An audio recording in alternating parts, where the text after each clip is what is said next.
Who wrote the Torah? You know, that's one of the biggest questions in biblical scholarship. It's a mystery right at the heart of one of the most influential texts in all of human history. Was it a single prophet getting a direct download from God? Or is it something else entirely? For millennia, the answer to that question seemed pretty simple. But as scholars started to look closer, really look closer, they found a story that was a way more complex and way more controversial than anyone had ever imagined. And that whole story kicks off with a tradition that stood solid for thousands of years. So let's start with the traditional view. For most of history, the authorship of the Torah, that's the first 5 books of the Bible, right? It wasn't even a question. It was just accepted. Both Jewish and Christian tradition were completely united on this. Moses wrote it, period. And this tradition wasn't just pulled out of thin air. It's actually grounded in the text itself. You've got several passages, like this one right here from Exodus, that flat out say God commanded Moses to write things down. Laws, history, even a song. Think about it.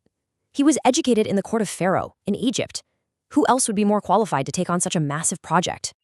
But this belief didn't just pop up overnight. It actually developed and solidified over many, many centuries. Early on, when people said the Law of Moses, they might have just been talking about the Book of Deuteronomy.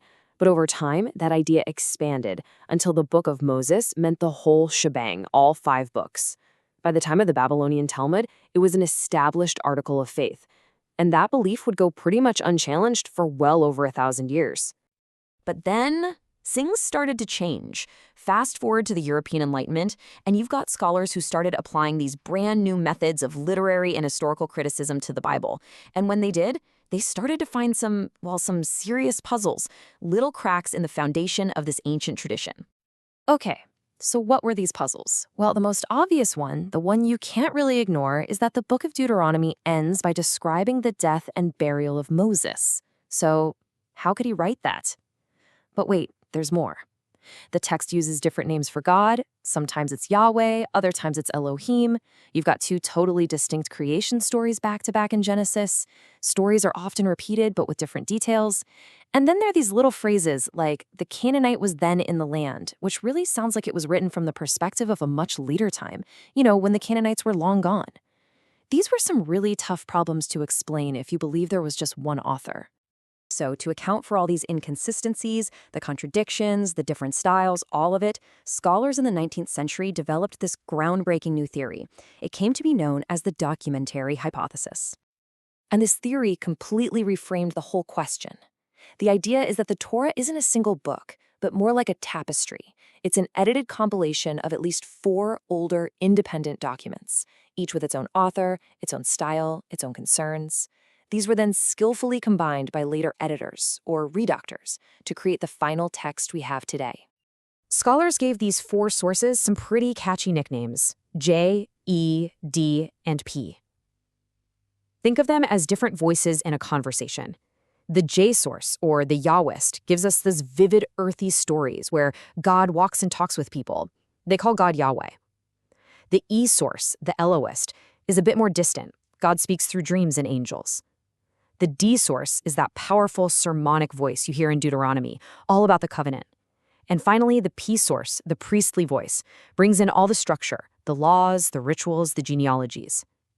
The theory is that when you weave these 4 distinct voices together, you get the incredibly complex and rich text that we call the Torah. But literary analysis is only one piece of this puzzle, right? What about physical evidence? For over a century, archaeologists have been digging in the Middle East, searching for any clue, anything in the stone and sand that could either confirm or maybe even challenge the biblical account of Moses and the Exodus. And a lot of that search hinges on this one number, 480. So where does that come from? Well, according to the book of 1 Kings, Solomon started building his famous temple 480 years after the Exodus.